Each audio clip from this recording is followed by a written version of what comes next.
pero no le está saliendo muy bien. Enseguida hablamos de todo eso, claro está. Federico Storani, gracias por venir, buenas noches. ¿Qué tal? Buenas noches. Bueno, aquí dimos algunas pautas de algunos de los temas destacados del día. En definitiva, las provincias, todos entendemos que tienen el derecho de ir a reclamar porque no están recibiendo un dinero que les corresponde, ¿no?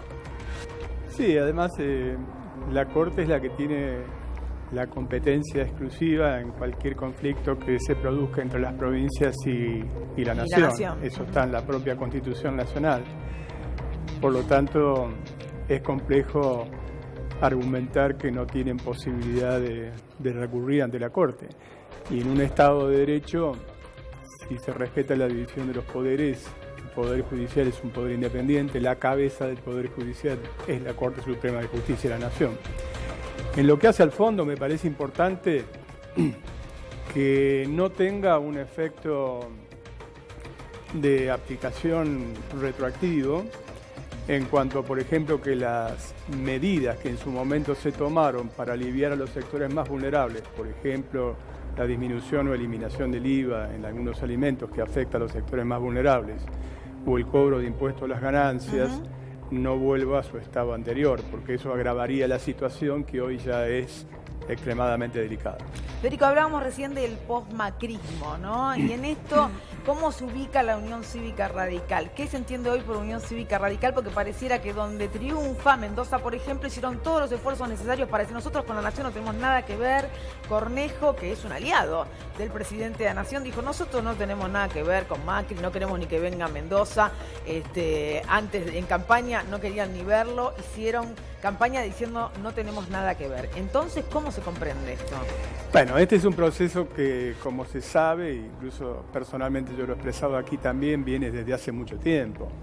Cornejo ya tuvo expresiones muy críticas durante la Convención Nacional del Radicalismo. Hasta fue, diría yo, apartado, digamos, del círculo áulico de las decisiones, en definitiva por las posiciones públicas que él tuvo.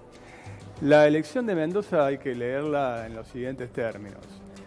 En primer lugar, que el poder territorial, en su momento, a la agrupación Cambiemos lo otorgó el radicalismo, y además lo que se juzgó fundamentalmente en Mendoza, si no uno no puede entender la volatilidad que existe entre las pasos que se dieron hace apenas un mes y unos pocos días más, y la elección que se produjo el día domingo en una provincia tan importante como Mendoza, incluso en algunas localidades donde se había perdido holgadamente, eso se revirtió.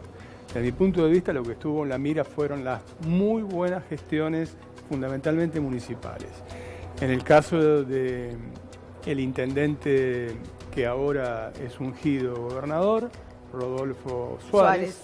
Es intendente de la capital, de Mendoza, con una muy buena gestión, pero además en los lugares de alrededor del Gran Mendoza, Guaymallén, por ejemplo, que es el más poblado, también... Era un distrito clave, importante para Era clave, y ahí gobierna Marcelino Iglesias como intendente, un amigo personal de hace 40 años, a quien le mando un abrazo, y la verdad que han hecho una excelente gestión. Entonces hay que mirarlo en esa clave. Pero a la pregunta tuya de fondo, la pregunta de fondo es, sí, el radicalismo se debe, pasada esta elección, donde todavía se están jugando todas estas cosas que son muy importantes, un debate muy profundo. Si no hay un cambio sustancial... ¿Pero debates profundos no han tenido cada vez que hacen una convención? No lo ha dado, porque se ha dado sobre la coyuntura de una cuenta regresiva de una elección. Y entonces eso siempre ha condicionado.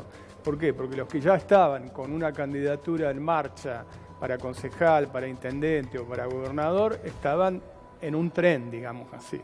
Desde mi punto de vista, este proceso concluye el 27 próximo y se generan condiciones diferentes para pensar estratégicamente, por lo menos lo que algunos pensamos desde hace mucho tiempo, que hay que buscar una mayor afinidad en lo que hace a valores, ahora, a creencias. Pero, digo yo, ¿veremos el tradicional panquequismo de dirigentes radicales que digan Macri, no lo conozco?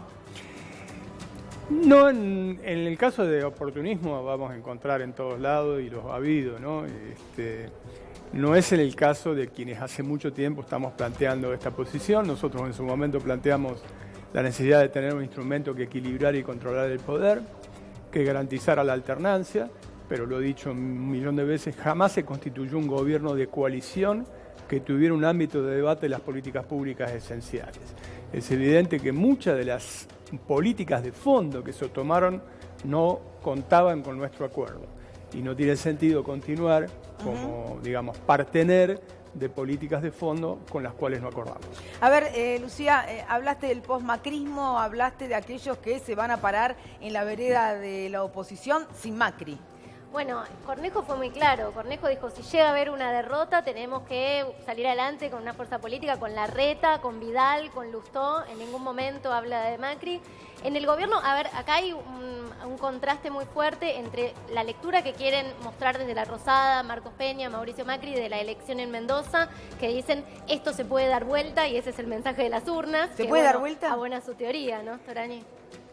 Mira, la posibilidad siempre existe, la probabilidad es extremadamente baja, sobre todo teniendo un telón de fondo que se acaba de conocer recientemente, que es el más dramático, que es el 35% de pobreza. Es decir, si el factor determinante en su momento fueron las condiciones económicas sociales, sobre todo en el Gran Buenos Aires, personalmente yo en su momento me quedé corto, yo dije que en la tercera sección electoral de la provincia de Buenos Aires, que es Gran Buenos Aires Zona Sur, se iba a perder por 20 puntos, se perdió por 30. Y eso porque se palpaba que la situación económico-social era de mucho deterioro. Eso no ha cambiado, al contrario, en algunos casos se ha agudizado.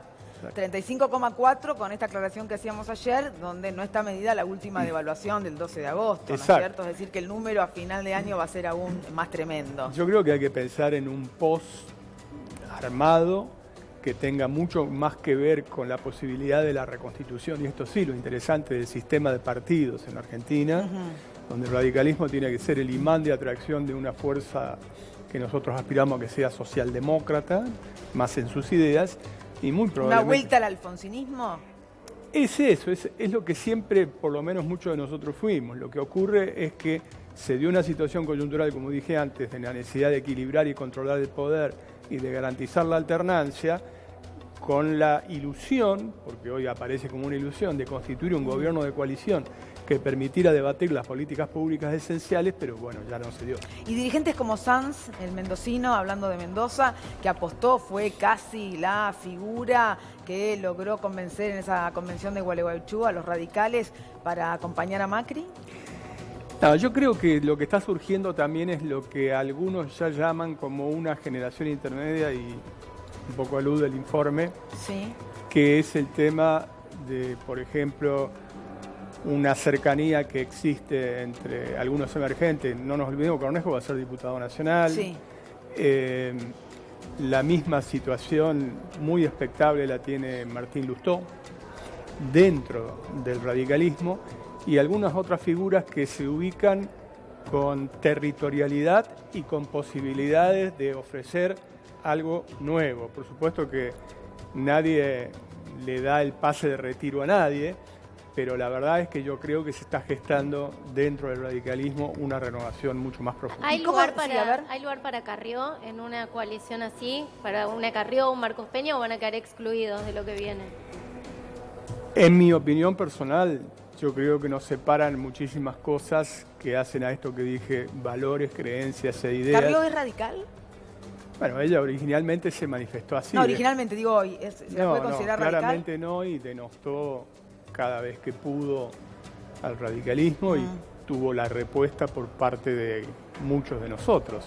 Es evidente que ella formó parte de la conformación de la agrupación Cambiemos, pero su forma de hacer política, que es una forma extremadamente personalista, desde nuestro punto de vista no condice con las tradiciones que nosotros reivindicamos de nuestro partido. Ahora, más allá de lo personalista que cada dirigente puede o no ser, en los últimos momentos, estos meses, se le ha escuchado decir cosas insólitas. Por ejemplo, el último sábado en la caravana del presidente aquí en Barrancas de Belgrano, dijo que el presidente no puede expresar emociones porque es ingeniero. Si tuviese otra profesión, seguramente se pondría triste o demostraría su dolor por los pobres, por ejemplo.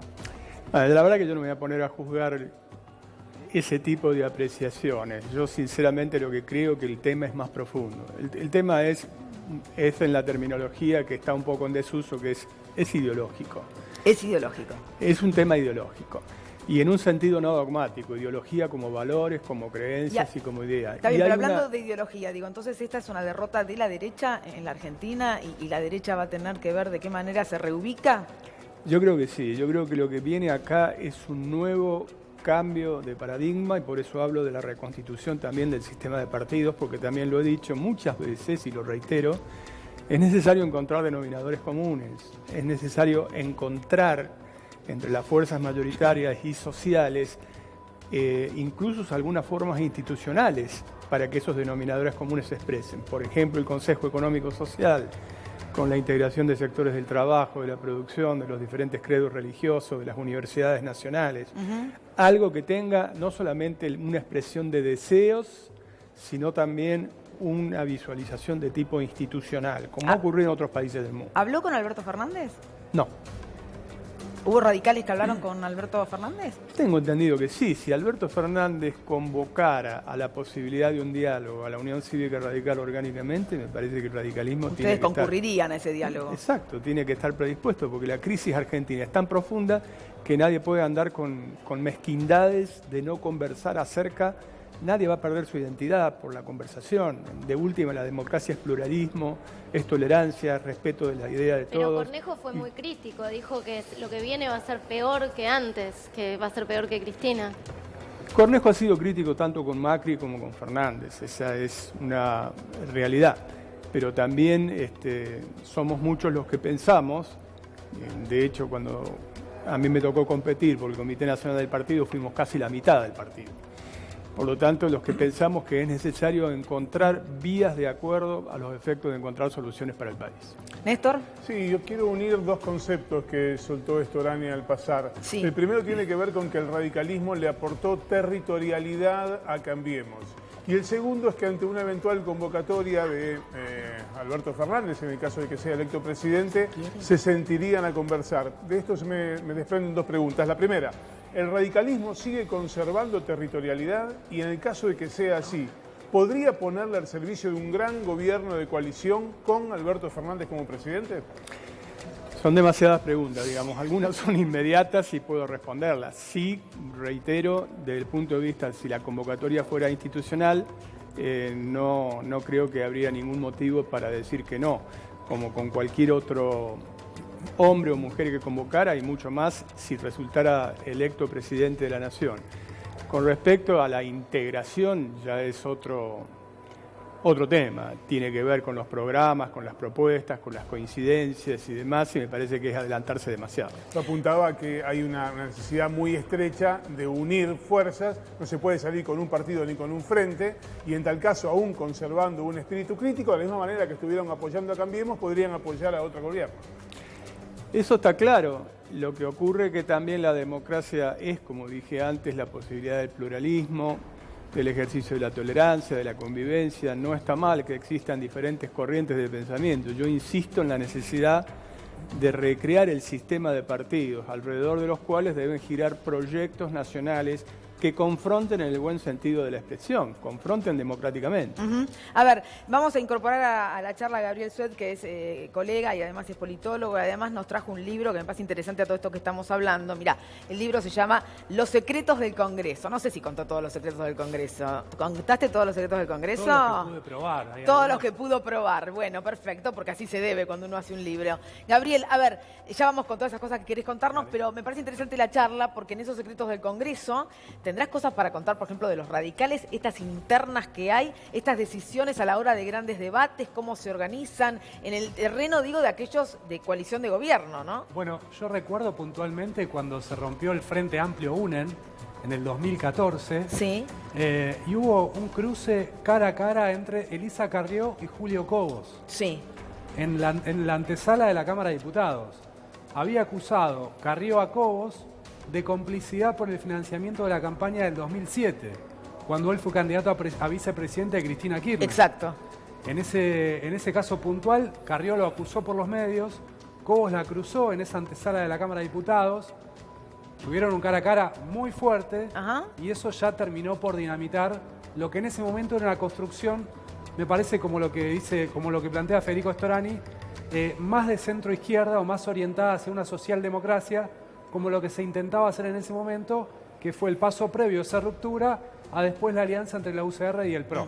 Bueno, un Cobos expulsado de la Unión Cívica Radical. Bueno, Cobo es uno también de los hombres que han sido importantes en este triunfo del domingo, En Mendoza, pues del hablando de domingo Mendoza, pasado. claro.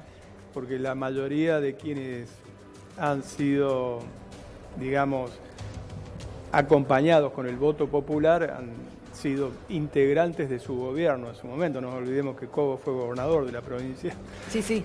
de Mendoza. Era gobernador cuando le ofrecen ser el Exactamente. candidato a vice de Cristina Fernández. Desde mi punto de vista, lo que hay que hacer es algo que sea claramente institucional y orgánico. No sirven las panquequeadas o las fugas individuales o las cooptaciones. Eso es pan para hoy y hambre para mañana. Sobre todo los partidos que tienen mucha historia y demás tienen que tener un sentido de pertenencia, de identidad y lograr acuerdos, tener la predisposición a lograr acuerdos. Esa era la esencia fundamentalmente del pensamiento alfonsinista. Cuando Alfonsín hablaba de poner la azul y blanca por encima de las banderías partidarias, se refería fundamentalmente a eso. Una vocación frentista, pero no desde lo individual. Sin perder, claro, el frente no significa perder la identidad. Significa poder acordar una cantidad de cosas que hoy son absolutamente Lo necesarias. que pasa, Federico, de que acordar. cuando se hizo la alianza, en definitiva, con ese espíritu, fue un gran fracaso también. No, la alianza fue otra cosa. La alianza, en su momento, me comprende la general de ley, porque yo estuve en la reunión previa, que fue la del Molino, justamente exactamente. con Chacho Álvarez y con Bordón, y nosotros intentábamos hacer justamente un movimiento muy transversal. Lo que ocurrió fue que el candidato que estaba en condiciones de derrotar a Menem en ese momento era De la Rúa, que venía a hacer una buena gestión en la ciudad de Buenos Aires.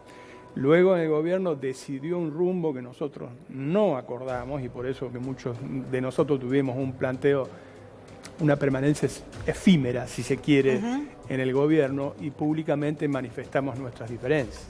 Verónica. Ahora, no se puede interpretar esto como, no sé si una panquequeada, pero sí cierto oportunismo. Digo, el radicalismo acompañó hasta las PASO y ya ahora con el resultado que, bueno, hace suponer que las elecciones las va a ganar el Frente de Todos. Bueno, pareciera que se desarma Cambiemos, abandonan al PRO. Digo, sabiendo lo que ya venía ocurriendo, ¿no? Con la gestión de Cambiemos a nivel nacional.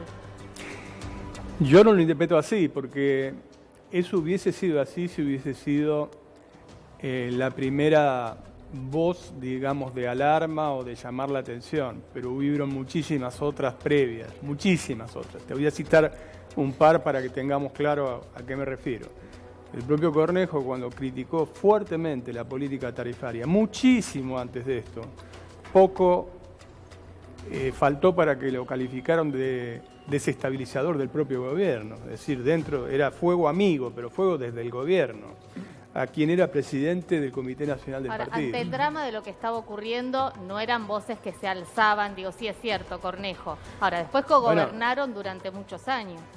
La verdad que nosotros intentamos gobernar en los espacios donde nos tocaba una responsabilidad territorial. Agrego, por ejemplo, a quienes hoy generan una expectativa, quien se ha consagrado también intendente de una ciudad tan importante como Rosario, como Pablo Hapkin, que también podría pertenecer a esa nueva generación que apunta a tener un pensamiento Ahora, más socialdemócrata. Federico, digamos, cuando las cosas están bien, cogobiernan. Cuando la cosa viene mal, dicen que era una alianza electoral nada más. Esto lo han dicho muchos radicales. No sé quiénes, pero puede ser que así sea, yo ni siquiera lo voy a discutir. En mi caso personal, que estuve incluso, y no me arrepiento de haber hecho en su momento lo que hicimos en Gualeguaychú por las dos reglas de oro de la democracia, equilibrio y control y alternancia. Pero en su momento inmediatamente dijimos, si no hay un gobierno de coalición, y un gobierno de coalición no es simplemente una distribución de espacios de poder o de cargos, significa una mesa institucionalizada que debata las políticas públicas esenciales. Eso no existió nunca. Y por eso a partir de ese momento dijimos, acá no hay gobierno de coalición, es simplemente un acuerdo de tipo electoral y por lo tanto es efímero. A ver, Gabriel, Si todo sucede el 27 de octubre, como dicen las encuestas, y Alberto Fernández se convierte en presidente de la Nación, ¿es de alguna manera la muerte política de Mauricio Macri? ¿O tiene chance de revertir La eso? verdad es que más allá de lo que yo piense, dirigentes del propio oficialismo ya no lo ven como líder político del espacio si es que pierde las elecciones el 27 de octubre. Están pensando un post-macrismo con los que podrían sobrevivir en ese escenario, que serían María Eugenia Vidal, Horacio Rodríguez Larreta, Vidal incluso perdiendo, pero no lo Vidal incluso perdiendo, claro. porque le atribuyen parte de la derrota a Mauricio Macri en la provincia de Buenos Aires. Vidal, Larreta, dijo Cornejo, también Martín Lustó, Pablo Hapkin es otro que se está mencionando. Nadie habla de Macri como líder del espacio si llega a perder las presidenciales. Ni de Marcos Peña. No se está mencionando, no. ¿Es la muerte política de Macri? La derrota del 27 de octubre, si así ocurre. La verdad que a mí no me gusta ser tan tajante de decir muerte política de nadie, menos en la Argentina. Pero yo particularmente creo que el PRO nació en su momento como un partido de la ciudad de Buenos Aires y tuvo esa coyuntura. Bueno, el radicalismo le permitió tener una estructura a nivel nacional. Que le dio esa expansión de tipo nacional. Pero a mí me parece que el problema lo tienen en el estallido. ¿Hay radicales arrepentidos? No para que lo digan públicamente, pero digo, ¿hay radicales de esos que forzaron esta alianza que digan ahora la verdad cómo nos equivocamos? ¿Una cosa así o no existe eso? No, existen. Se agarran la cabeza así como si no existe, pero también existen quienes, como yo, y lo manifiesto abiertamente, creemos que ese primer paso fue correcto y que luego no tuvimos la suficiente energía para plantear las cosas como debieron hacerse inicialmente. ¿Y por qué no se fueron? Bueno, algunos planteamos justamente la posibilidad de que se diera una separación, una recuperación de la autonomía del radicalismo desde mucho antes. No sucedió. Sí, Lucía. Gabriel, entre los dirigentes que mencionabas recién, que van a construir, si se quiere, pensamos en el postmacrismo, también se habla de Emilio Monzó, que hoy está con un pie en cada plato, que no se sabe si va a estar en la oposición de los moderados o va a cerrar con Alberto Fernández. ¿Vos dónde te imaginás a Monzó? ¿Para el año próximo o para 2021, tal vez en la elección? No puedo responder por él, pero sí lo que sí te puedo dar es una opinión personal sobre él. Es una persona que me merece el mayor de los respetos porque permanentemente busca los consensos. De hecho, el funcionamiento parlamentario inicial en la Cámara de Diputados, sobre todo el primer año y medio, de no haber sido por el trabajo muy paciente, con mucha enjundia por parte de él para lograr acuerdos, no se hubiesen podido aprobar una cantidad de leyes muy importantes en el Parlamento. Por lo tanto, yo tengo una valoración en cuanto a su predisposición a encontrar acuerdos, pero no puedo responder por él dónde va a estar. Gabriel. Bueno, yo en lo inmediato no lo imagino con Alberto Fernández porque sería un tránsito demasiado brusco. Ahora, ¿sí? Sí, porque todavía está en el oficialismo. Sería... No, bueno, pero está en un oficialismo frisado, Monzó. Sí, no, a lo que voy, era una introducción. Sí lo imagino con Alberto Fernández en el mediano plazo. Ajá. Digo que debe haber... ¿Mediano plazo decís el 28 de octubre o el 11 de diciembre? No, quizás dentro de un año, 2 años.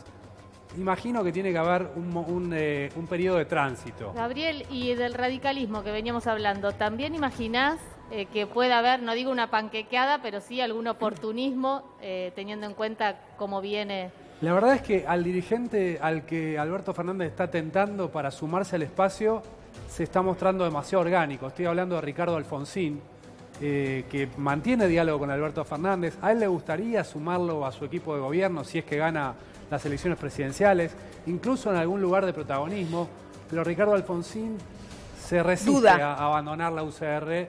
Pero hay que abandonar la UCR para poder aceptar un puesto que te ofrece un presidente, ¿sí? Pese a que es muy crítico del gobierno de Macri, sí, muy. No se imagina una salida personal.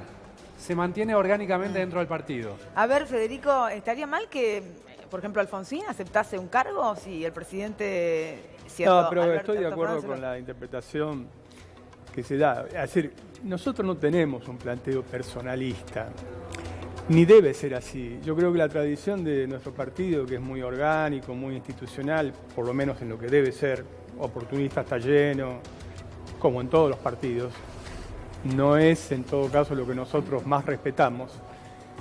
Tiene que ser un planteo de tipo institucional. Si se plantea un gobierno de unidad nacional por la emergencia, se convoca a conversar al radicalismo y el radicalismo decide aportar con lo que tenga, con sus mejores hombres y mujeres, con lo que tenga, sobre la base de un acuerdo mínimamente programático, a mí no me parece ningún inconveniente en que eso se pueda dar. Al contrario, no veo solución para el país, gane quien gane, si no es sobre la base de un acuerdo de estas características. Néstor. Sí, quería preguntarle a Gabriel si imaginás en el próximo Parlamento, en el próximo Congreso, un rol más activo. Es cierto que en los últimos 4 años aquello que iba a dejar de ser una escribanía del gobierno sesionó muy pocas veces. Parece insinuarse como una repartición más amplia de poder. ¿Imaginás un Congreso con un rol más activo que en los últimos 4 años? Sí, lo imagino más activo, pero justamente porque el oficialismo puede llegar a tener mayoría si es que gana Alberto Fernández. En los últimos 2 años se vio a un Congreso casi inactivo, pero tiene que ver con que el gobierno no tenía mayoría, estaba en minoría en las 2 cámaras, y entonces de alguna forma le convenía que el Congreso funcionara lo menos posible.